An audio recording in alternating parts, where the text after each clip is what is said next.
These are the songs of our lives.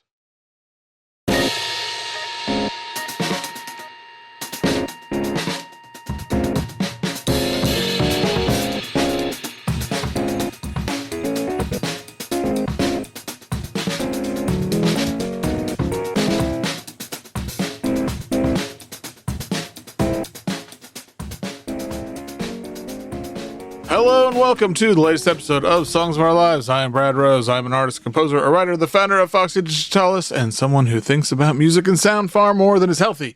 Each week I invite on a guest to talk about the songs and the music that has meant a lot to them and left its mark. Previous guests include Sarah Davachi, Mesa Gelad, Concepcion Huerta, Ruth Garbus, and so many more. But this week I'm very excited to have John Thayer on the show. John's done, this has been a hell of a year for John. Earlier in the spring, beautiful album, Sunbeam of No Illusion with Ben Seratan.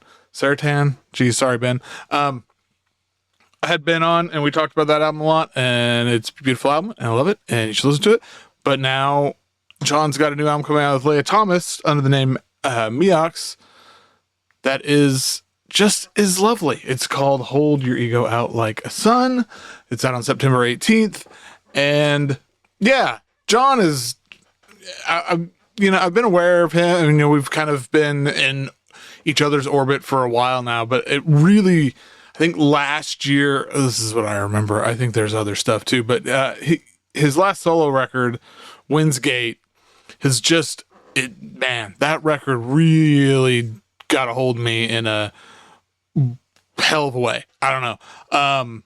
And then it just he's just sort of been there, right? Like, and then the record with Ben came out and this new one, and it's just like one amazing thing after another. And so it was really cool to have him on the show.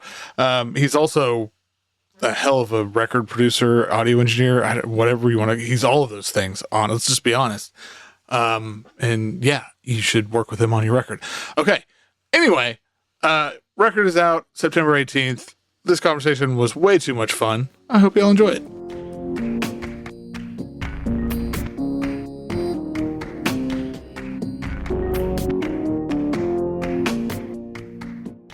My guest today is musician, a songwriter, drummer, an audio engineer extraordinaire, so many other things. It's John Thayer. Welcome to the show. Thank you, Brad.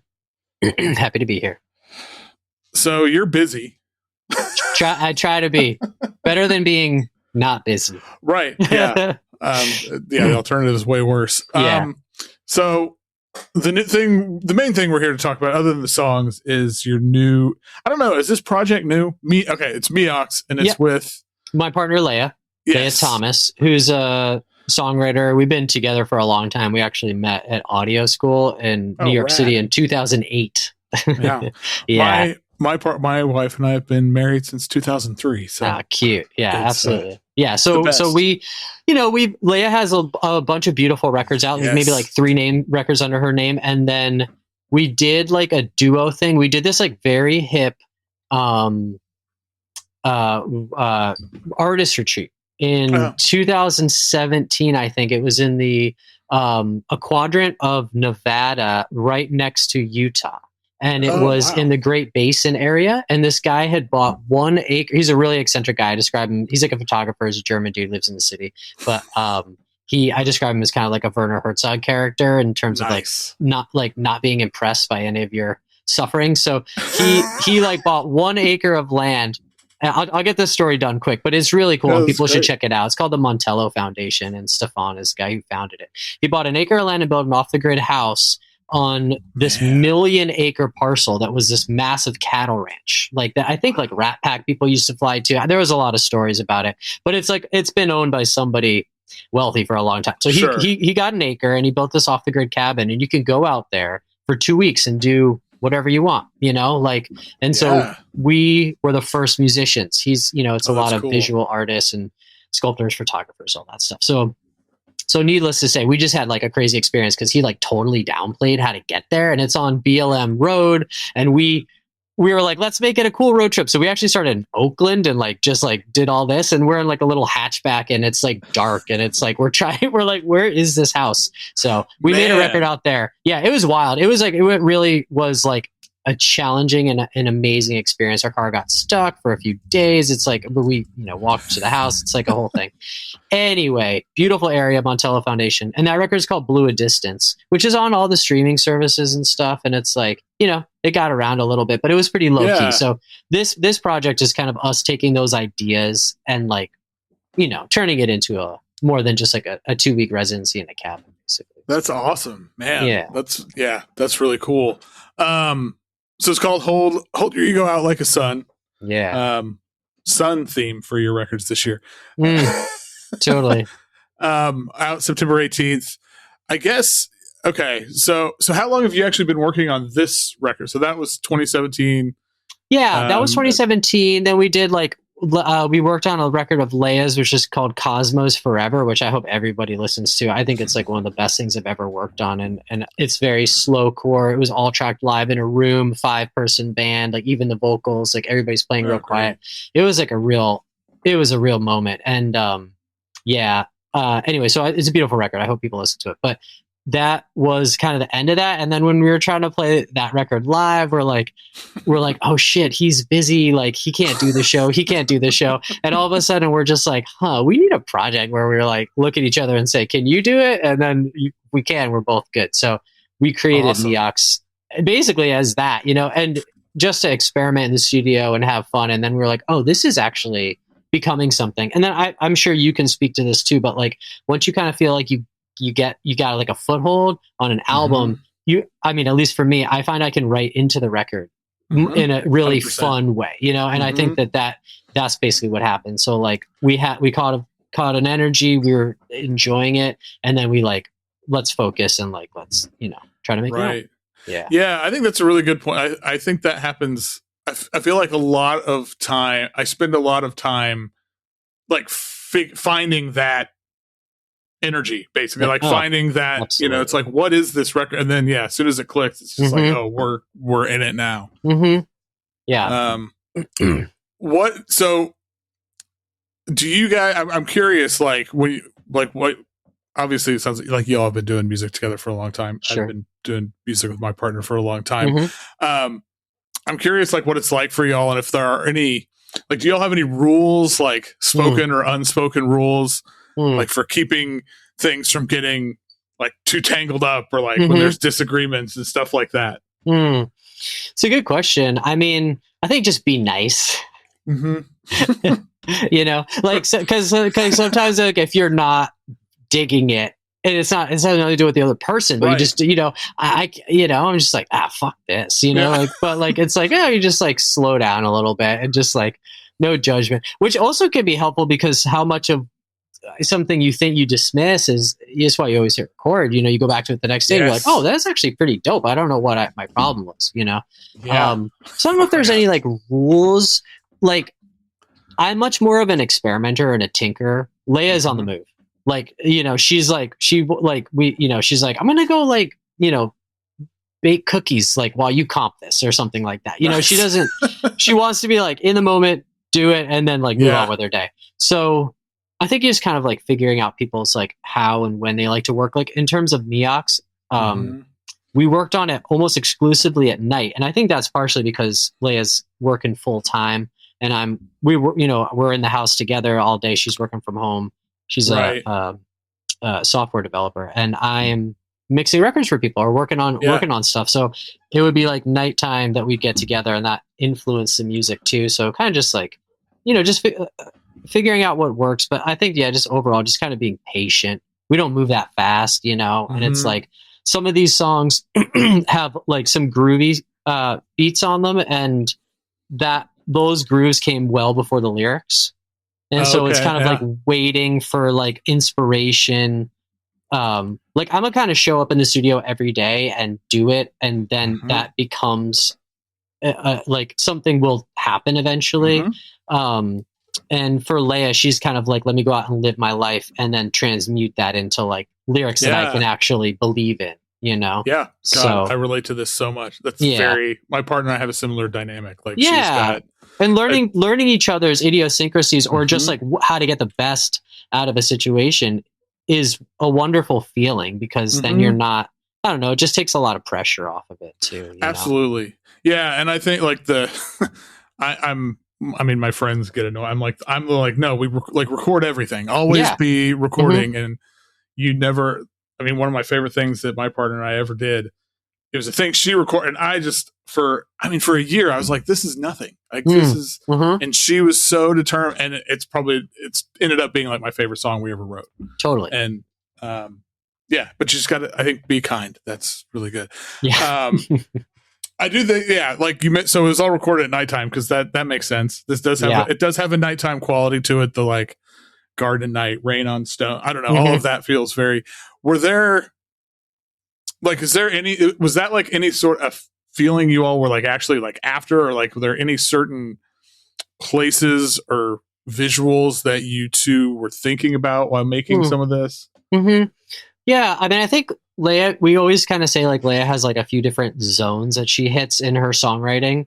Like we're working on a record of hers right now that is much more kind of like folk oriented and more major key and stuff like that. But then there'll also be like what I just call sad girl songs, and it's like I'll be like, well, that's a sad girl song that can't go on the like on the, like right. Like on Blue Sky Summer record. So it's like if you get enough sad girl, Miyaxx is definitely a sad girl project. So if you get enough of that, so it's just kind of like as I said, just like kind of like writing into the record. Like there's two songs that have that started from bass lines and Lea playing bass, and that's just me being like, what would be kind of cool is if you just played this short scale Mustang because I got this really good sound. Sometimes I'll just do that too. I'll just be like, well, I just got a really good bass tone because I was just curious what this sounded like. Would you play it now? So I can go play drums or whatever. And so like things come in like that, but I'm always, I don't know. I mean, like working with other people on their records too, I'm much more detailed about how I record. And then when I find I work on my own art, I'm impatient and I'm just kind of like, well, I don't know if this is even going to be a tune. So just throw up that mic's fine, and then I try to work against that the whole time that I'm actually working on the record. I'm like, shit, I should have put up the good mic. Why didn't I do that? So, just like, but everything kind of has its place. And it's like, just like kind of, if you ask me if there's a specific place, I would say like kind of where we live. We're up in the Catskills now. We moved out of the city a few years ago, and it's just like, I love New York so much. One of my favorite things about it is that it doesn't care about you. It's just like, oh, sorry.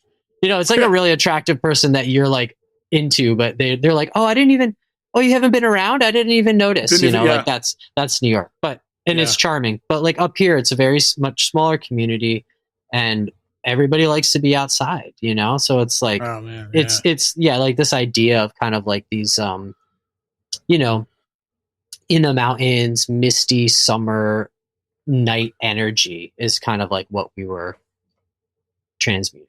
Yeah, no, it absolutely comes through. Well, I could ask you a ton of stuff, but I do want to mention though really quick the bass line on Go Easy. Yeah. Choice. Like that. Oh man, that was the moment where like I was listening to the record and I was in. That was when that's hot. Yeah, because that came from there's two songs that are bass driven on the record. There's another one called Night Garden, and they both came from the same session where I was just like, the whole record is basically in Dadgad. It's like generally in D, and I also think that's cool too. Like I love when people kind of keep the key the same on an album. Same. It's hip. It really forces like a certain energy into the record, So anyway, that was it. That was me saying like, this Mustang sounds really good right now. Why don't you play it? Yeah. So man, it's so good. That's so a fun song. Yeah. Before we get into the songs, any new solo joints in the works? Yeah. Well, I'm always cruising. Like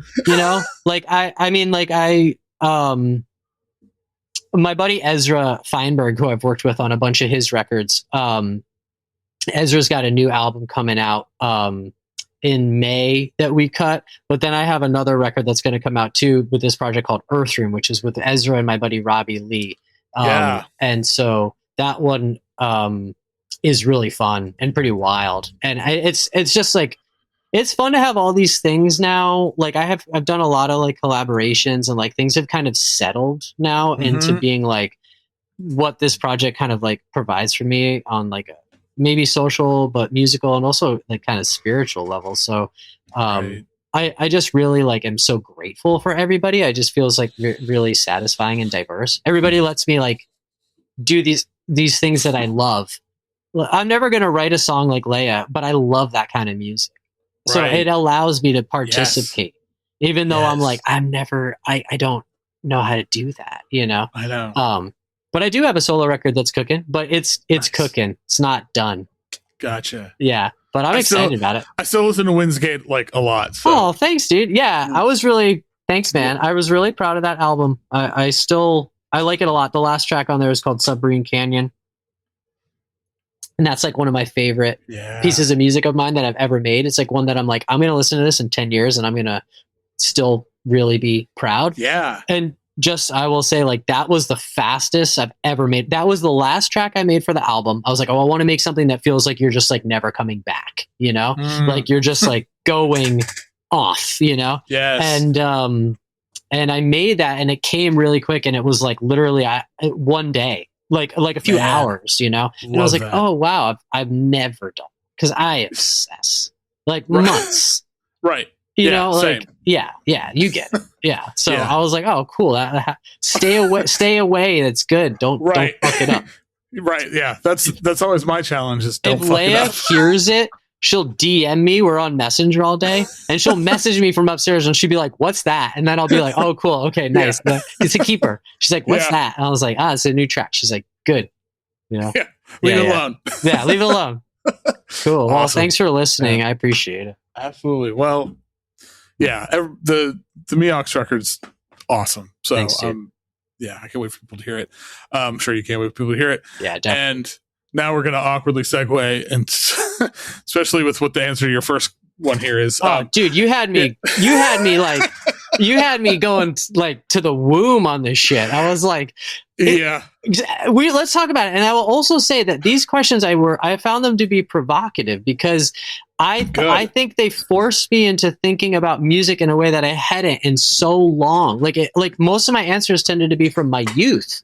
Right. And I was like, wow, what does that say about like how I listen now? Like those I literally just thought first thought, best thought, because these questions are overwhelming. They could give you like PTSD. Like it's like, I don't know, too many choices. But I just said, what song comes to mind first? And it was like always something from my past. So I found it to be fascinating. That's awesome. I'm so glad to hear that. I always tell people that, I mean, I find the answers interesting, but it's more interesting to me like how people think about it. What, like, it tells its own story beyond the actual songs. So definitely. Well, as ever, we're going to begin with what is the first song that you remember? Totes. In the womb, from the womb. Yeah, literally. Yeah. I mean, Raffi, Apples and Bananas, man. Legend. Yeah. I was watching YouTube videos of it as I was answering these questions, and I remember. I had the tape, I had the cassette. I remember being even like the physicality of like. I like holding it in my hand, and like I had one of those, like maybe you even had the same, like it was like an orange little portable cassette player with like a handle on it. It was like I don't remember the company, and you know, and I, because I was in control, like I was the DJ, like I put the tape in and I hit play and that stuff. Yeah, so I was a Raffi head, dude. Man, I think like tape was my first. Like the first things I ever owned of like music were tapes. I think it's why I still love tape. I think it's definitely. You know, everybody loves a record. I love CDs. I love any of it. Honestly, I like it all. But tapes have like a different feeling for me, and I think that's probably why. Yeah, the Raffi tapes, for me, I mean, it was like the Top Gun soundtrack. Oh, classic. You know. Classic. Yeah, 80s. My other answer was going to be I heard it through the grapevine, but the California Raisins version. Yes. Yeah. And I was just like, because I had a birthday party that was California Raisin themed. We had a cake. My mom will still like bring it up. Man. And that was going to be my other answer, but I went with Raffi because I just felt like it was a little headier. Right. I can see that like claymation California Raisin thing in my head right now. Yeah. Marketed to at a young age. It worked. Man. Dude, I need some raisins. Yeah. All right. What is a song that it either makes you cry or it makes you feel, if it doesn't actually make you cry, it makes you feel that kind of way? Yeah, I need to actually look this up because I'm. Yeah. Oh yeah, it was the Cyndi Lauper tune, right? Yeah. Yeah. Let me open Always up good to my have folder. I never trust my memory these days. So Yeah, that's one of my that's one of my favorite songs of all time. I mean, yeah, time after time is like it's amazing to me how this is a song that's like part of like the zeitgeist at this point, right? Like Absolutely. it's so, but it still hits every time. Yeah. It's something about the chords. You know, there's that Miles Davis cover of it. I'm sure you've seen that. Yep. And it's like for Miles to cover it too, like he was like, you know, he's not going to fuck around with some shit. So he's, you know, it's just, it really, like when you get those, I don't know what it is. It's a harmony too. I think singing with her husband at the time. I can't remember what band he was in, but he's like a famous dude and his voice on it is so nice. It's just a perfect song, really. It's a perfect song. I think, I don't, every time it gets me every time. Yeah. All right. On the flip side, what is a song that will put you in a better mood? Yeah. Well, this is another one that literally brought me back, which is the Bobby McFerrin, Don't Worry, Be Happy, which like that video was like a big one for me. Just plopped in front of the TV. Yeah. Yeah. And then also kind of like realizing as I got older, what a genius Bobby McFerrin is. And like, and actually like for him to kind of like step into like a playful, like, I'm just going to make a pop hit role. It's just made me love him even more. Cause he's just like, I think I could put something really positive out into like a mainstream, and Robin's in the video. It's just good, you know? Yeah. I'd love this. I have so much love for this. And again, it's another one of those, like, it's so ubiquitous, but I mean, you know, I guess for some reason songs like this and Time After Time, they become that because of they're so fucking good. I think so. You know, also I think that there's a little bit of like subliminal messaging that is like like the phrase "Don't worry, be happy" is originally from this guy Meher Baba, who's he was like a famous guru character who like took a vow of silence, and like that was his slogan, you know, "Don't worry, be happy." But it's wild because like on my, you know, I enjoy his writings, and he's got this one line that is essentially saying like, it's kind of one of my main thoughts on making art and music in 2026, which is basically just like, there's only one game in town, and that's to like put your own spirit into your work and hopefully awaken that spirit in somebody else. Just the joy and magnificence that is life on this planet, you know? And so it's kind of always like funny because like I loved it as a kid, and now as an adult, I'm like seeing it from a whole different angle, but it like clearly was working even at that time without all the kind of like headiness attached to it, you know? Yeah, there's something so where it's, you don't even know that it's working because you're. That's right. You know, that's right. Exactly. Well said. And that's I mean, that's a really good, like you said, in 2026. I mean, what else are we doing here? You know, it's like, I know, like, we gotta find like the joy and the whimsy and all those things. Absolutely, we can. And I think that's our job as artists and, you know, musicians, is to transmute that into something that is just like people. They don't, like I said, they don't have to be attached to it. They don't need your artist statement. They just, it's music is such a truly universal language. They just take it in and it like passes through them, you know? So, anything to facilitate, like kind of remembering that as I do it is helpful. So, yeah. Do you find like, as someone who you work on a lot of other people's records and like helping, like I find that like helping, like being part of somebody else doing that and like helping that is, again, it's like such a, like, what a privilege. Oh yeah. No, I feel that way all the time. Yeah, absolutely. I think it's why I try to push myself to do like the best version. I get obsessive on it, you know? Yeah. And it's like no matter like what it is, like I just want to try to like honor it, basically, you know? Yeah. Right. Even if it's like a Bandcamp digital only, like I'm not gonna be like, oh, I'm not gonna mix it as well because it's not coming out on vinyl. It's like just like that's not how I look at it, you know? No. But also like learning to be kind of transparent and not take it personally if you get a bunch of mix notes or something, not being like, what the absolutely fuck? You know? Right. Yeah. So sometimes I'm like, but we'll get there. you know. But I've had. Yeah, it's like, well, okay, I think you're wrong, but yeah, I think you're wrong, but I'll do it. It's your record. You know? For sure. You're paying me. If it's something I feel like super strongly about, I'll make a stand. But most of the time, I'm like, cool, man. Yeah. Or like I'm not hearing it that way, even if it's like balance between instruments, and I'm learning how you want your music to come across. You know, so yeah. And I've had like some of my favorite moments are where.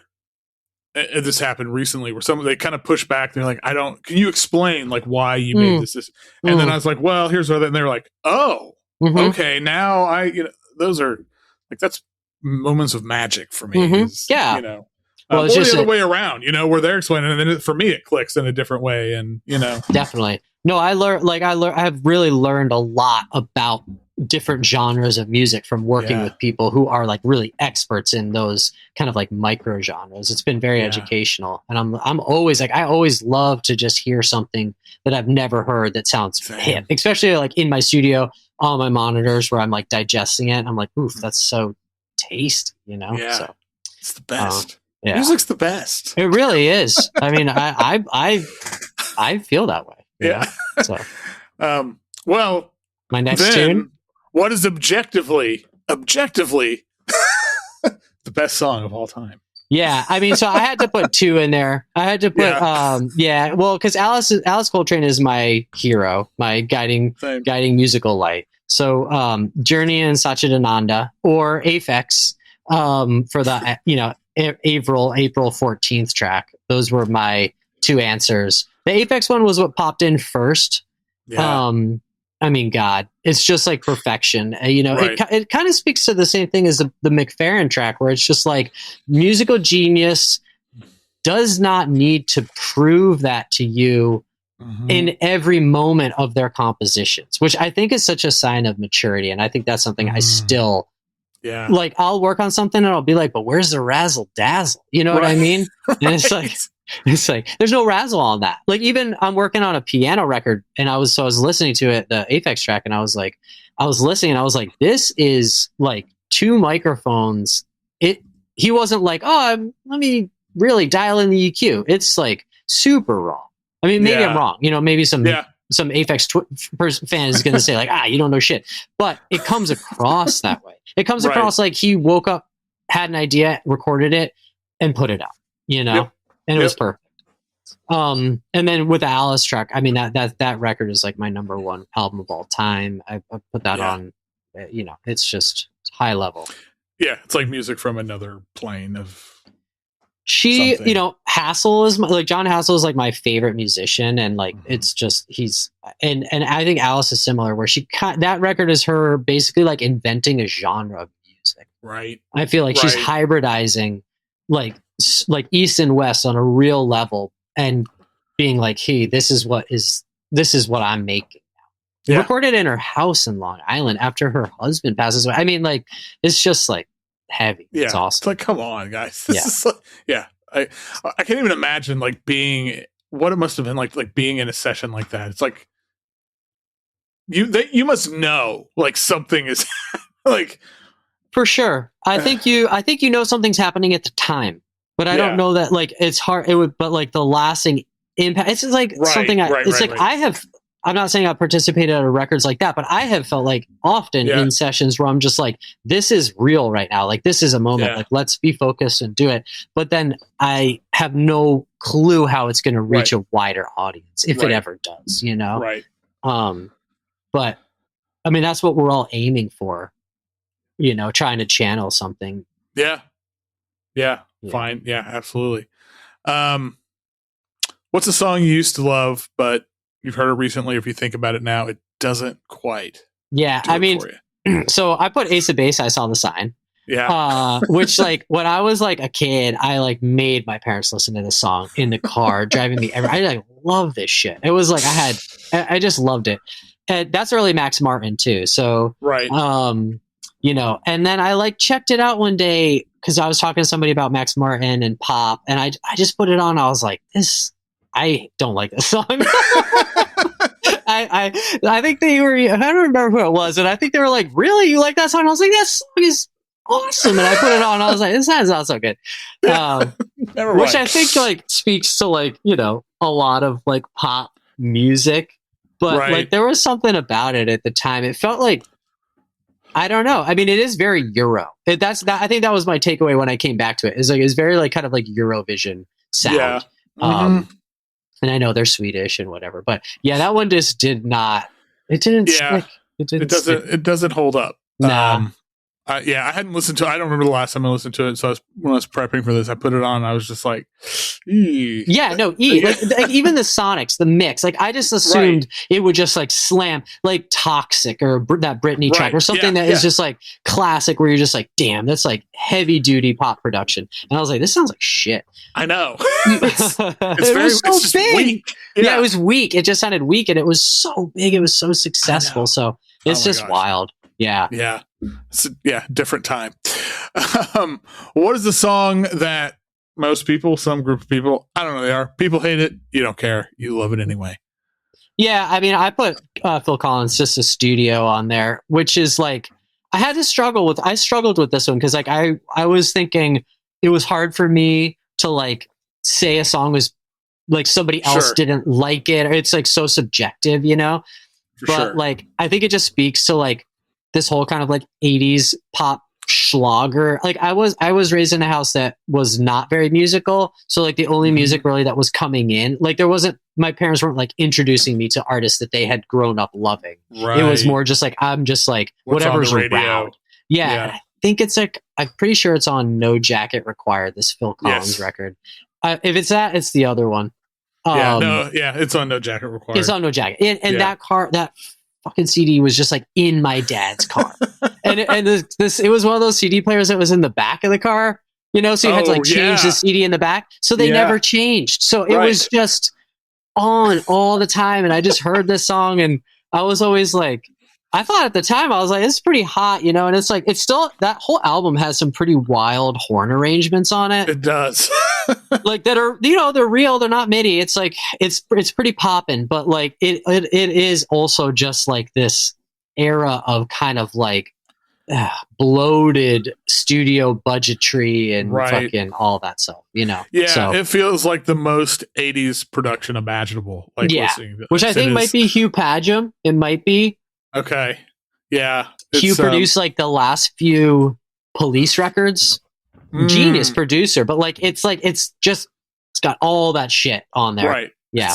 It's like everybody had all these new toys and it was basically, like, oh, we got to put them all on here. Every track. Yeah. So I might have a soft spot for that from like driving to soccer games with my dad or some shit, but I wouldn't necessarily, I wouldn't put it on a mix for a house party, you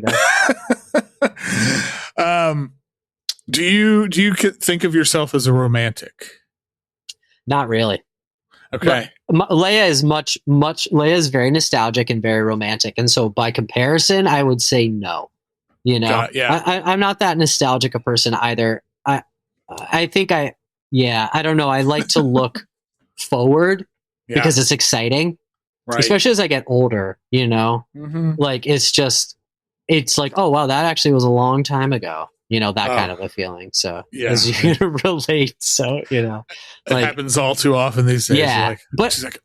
So I would say I'm not a romantic, but I do love romance, like as an idea and love, you know, as an idea, many forms of it, you know? Yes. So well, with that in mind, what is the most romantic song?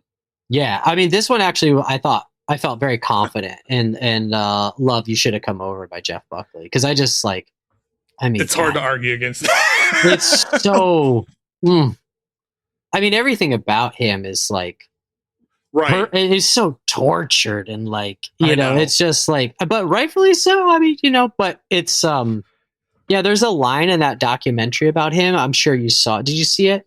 The doc on him? There's a line, I don't remember who says it, but it's a lady who, she just basically says like, all of our problems, they seem so heavy at the time, but had he lived to be older, they probably would have felt so youthful, you know? And I just really, I empathize with that as somebody who's getting older, like being like, and feeling those emotions at a young age. But look, it produces songs like that, you know? It's just like, so it's like, it's a valuable tool, but also a bit of a prison if you can't, like, you know, go beyond it or like it. Yeah. all things change, nothing lasts. Like those feelings are not permanent. They like, so this and that. But I love that song, and there's some epic live versions on YouTube. Oh my god. That's like a whole rabbit hole to go down. There's some really hi-fi, like beautiful break your heart ones where he's just going for it. Yeah. If you need a good, like, just destroy yourself moment, just go down. They are destroy yourself moments. Yeah. All right. What is a song that changed your perspective on an artist, either for better or for worse? Yeah, I put Karen Dalton, Something on Your Mind. I said that just because, like, that's one of my favorite songs of all time. And I didn't really know much about Karen Dalton. Like, I think I'd heard some other songs, and I was like, oh, her voice was so cool and unique, and I like had stuck with me. But then I remember there was like a moment, it's like a while ago now, but like maybe like mid-aughts where there was like a compilation. She came back in like a big way for a second. There was like a really hip compilation, and that song was like around, and I was like, I was at the point where I was like, you know, working as a musician and working on records, and I just was like, God damn, this is actually a perfect song. So it made me like an actual like super fan, which I know she did not write that song, but she like bought it from like this other guy, another musician or whatever. But even to have the ear where you're just like, that's a fucking amazing tune, and I know I could do it, you know? Yeah. So. And then, I mean, and her voice. I mean, her voice in general, but on this song, it's just like, it's just sharp as a razor. It's so good, and the drums are really hip. It's like it's not. I think I dismissed her as a folky, and that, like, honestly, like, if you mix that for like a current indie rock band or something that was chasing a sound like that, they'd be over the fucking moon. It's really like it's not one call it lo-fi, but it's like it's very much contained in like a perfect way, you know, very tapey. Yeah, it's a perfect song. Yeah, and the violin on it rips. Yeah, it rips, but it's not like overly Appalachian, no diss, but like it keeps it kind of like in the rockin' groove. Yeah, for sure. Really good. Are you somebody who pays a lot of attention to lyrics? Like, can lyrics make or break a song for you? Yeah, I always say to Lea, like, I'm kind of like lyric deaf, because like I just think I hone in on like rhythm section and production. I've learned over the years, and I have my favorite lyricists that I have like come to appreciate. You know, whatever. I mean, even somebody like Hendrix. I think Hendrix is like a super underrated lyricist on a lot of really interesting, cool tunes. Agreed. And I was a Hendrix freak when I was a kid. Like, so that was like, I was like I was like taking in this psychedelia of his lyrics and the otherworldliness. But I never, because I'm not a songwriter per se, I never really like latched into lyrics. Like, I never really had like a Dylan moment or stuff like that. Even though he's great, but like, so I always like, so kind of say, hence my answers. So what are your favorite, lyrics? Yeah. I mean, I was like, Rage Against the Machine, I put Killing in the Name of, fuck you. I won't do what you tell me, which was like massive for me. Like, I mean, Rage was like I think I was in like 7th grade. I saw Rage and Wu-Tang. They did a joint tour. It was like, they did like a shed tour, like outdoor amphitheater summer tour. And I went in Hartford, in Connecticut, and there was like a riot. It just felt like incredibly awesome, you know? Yeah. And I just remember like this was like early like I basically learned about my like political beliefs like arose from the Evil Empire CD. When you open the jewel case and take out the booklet, there was like a picture of all these books. And it was like, this was like really early online, like Amazon, like when Amazon was actually just like a bookseller. And my parents were always really cool about like, if I was like, they're very just much like, if there's a book you want to read. So I bought every book that was on that thing, which is like like guerrilla warfare and like Che's autobio and like all this other shit. So I was like reading that stuff and being like, oh, hell yeah. So that's a bit of an ethos for me, you know. Like I think it speaks to like anybody that chooses to kind of like live outside of the traditional work structure that we're like really pushed into, because it's just really difficult not to be. Yeah, so that's just becoming, and it just was so funky and heavy, and there wasn't anything that sounded like that. But yeah, that phrase specifically has always been like, it speaks to like being a rebellious, just inherently rebellious person. Yep. And then I put The Creator Has a Master Plan by Pharoah Sanders, which is like kind of where I feel like I am now.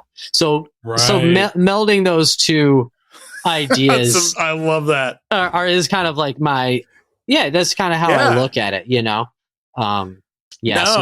I feel that. Like, my formative years were spent in like punk spaces and like DIY or die, like, definitely. and I still have like. I still struggle sometimes with, like, I don't know, doing like some project with a sort of institution, like a music, and it's like, cool, like, yes, because it's like I do have bills to pay, but also there's this part of me that's like, man, fuck this. Like, for sure. Yeah, I get it. I mean, and this is like this is why I love doing that. Like, those two things you like mentioning, it's like, this is why so much of your work resonates with me, John. This is like, it's that balance in between, right? Yeah. Because it's like, we do want to grow out a little bit of I've been a generally, for the first half of my life, I think I was a short-tempered person. And then the second half of my life is kind of like, trying to have a more tempered measurement of my it's like getting a little bit of a handle on yourself, and just like a lot of practices, like whether it's meditation or all these other things that have become a big part of my life, they allow me to kind of like give pause. That emotion is still there. I mean, I'm infuriated every day by what I see going on in this country and globally. It's just like so heinous, and yet I return to this sense, not that everything is perfect or fine, but that, this is just a moment in time, and like, not that we don't want to work for maintaining our freedoms and the beauty of our planet, but just like if you are not operating from a place of control, then you are out of control, which that is a useless energy. It depletes you very fast. It's actually what the intention of all this noise is designed to do, Yep. So Creator has a master plan, I feel like, so I have this project I'm doing right now. It's like an ongoing thing. It's called Stupid Dreams. It's and part of it is a zine I've been doing. So I just finished the second issue, and like the sort of headline of the first one is like, everything feels really fucked up right now, and the sort of headline theme of this one is, I feel okay, and that's kind of freaking me out.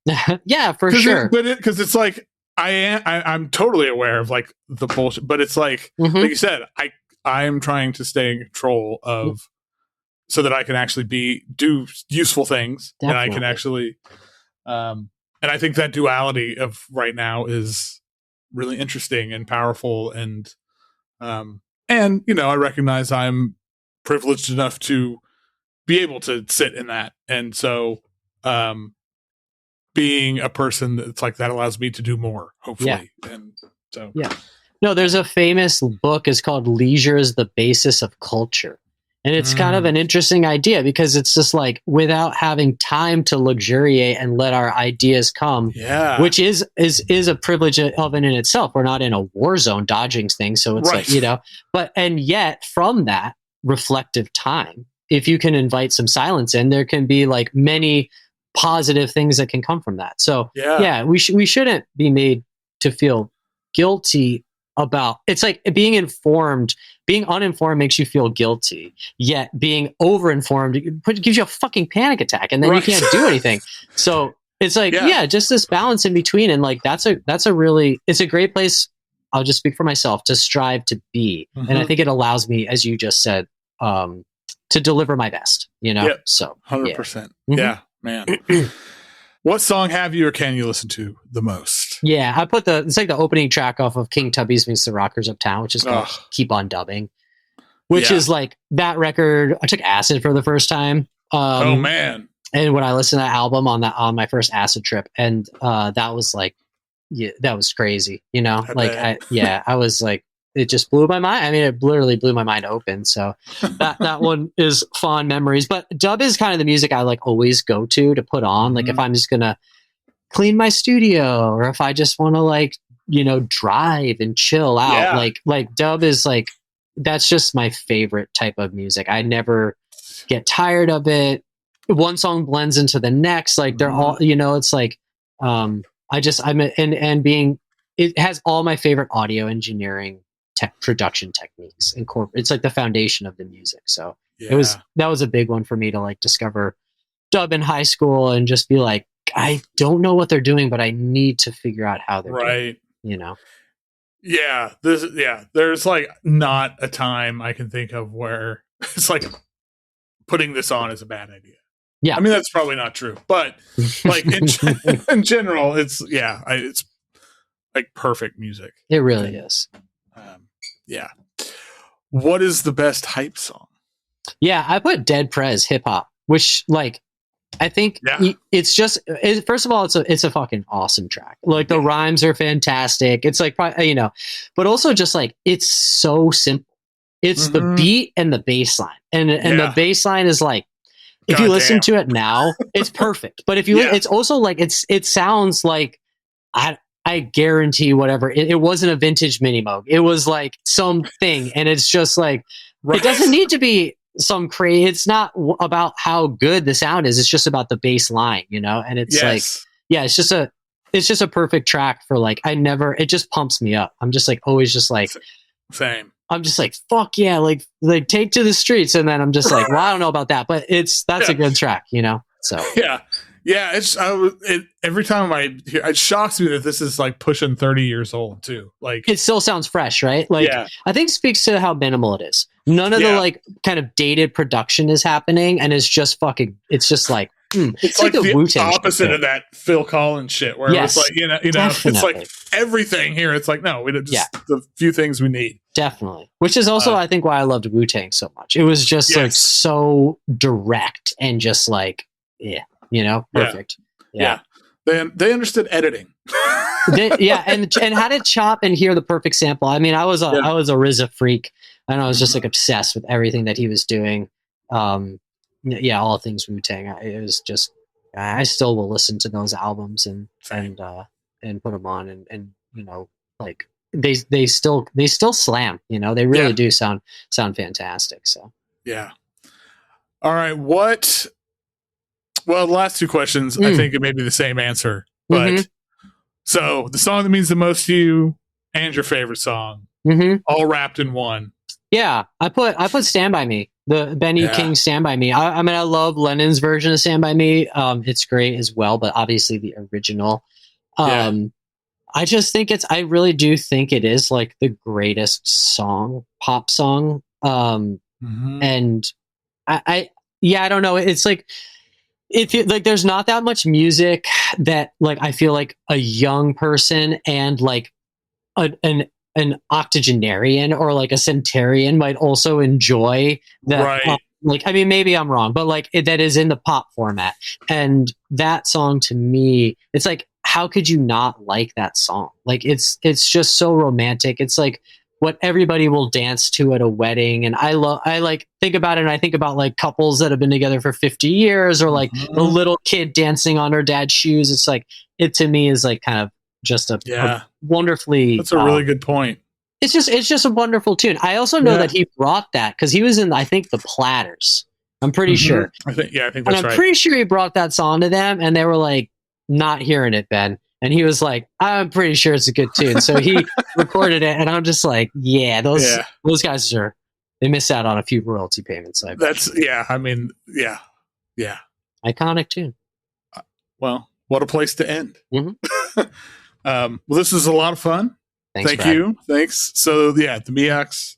Miyaxx. That's it. Okay, I was like, I just started second guessing myself. Nah. The Miyaxx record is out on September 18th. Yep. You doing any shows or anything? Yeah, we're gonna do a show up in Catskill at our local haunt, Avalon Lounge, which is a venue that we love and hold dear to our hearts. And then I think maybe more shows are unfurl. I kind of did it with Windsgate, where I like took a second to get my shit together and then like play some shows after.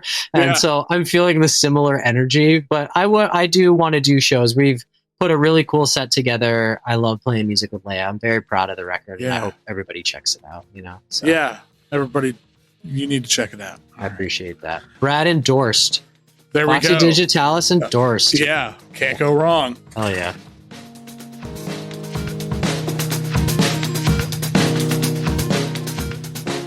Once again, thank you to John Thayer for taking the time, coming on the show, making some picks. You can listen to all those, link in the show notes. Check out Hold Your Ego Out Like a Sun. I can't recommend it enough. Links to lots of John's amazing stuff in the show notes. So check it out. As always, thanks for listening. Like, subscribe, share, I don't know, all that stuff. I feel so weird saying that stuff. I feel like the YouTubers my kid watches. But yeah, I really appreciate everybody who, listens and sends around and tells me nice things and all that stuff. You can, of course, support the cause, patreon.com/Foxy Digitalis, or through the Jewel Garden. Every dollar keeps Foxy Digitalis and all these things going. So, that's kind of awesome. All right, that's it. Till next time, everybody keep on listening to whatever the hell you want.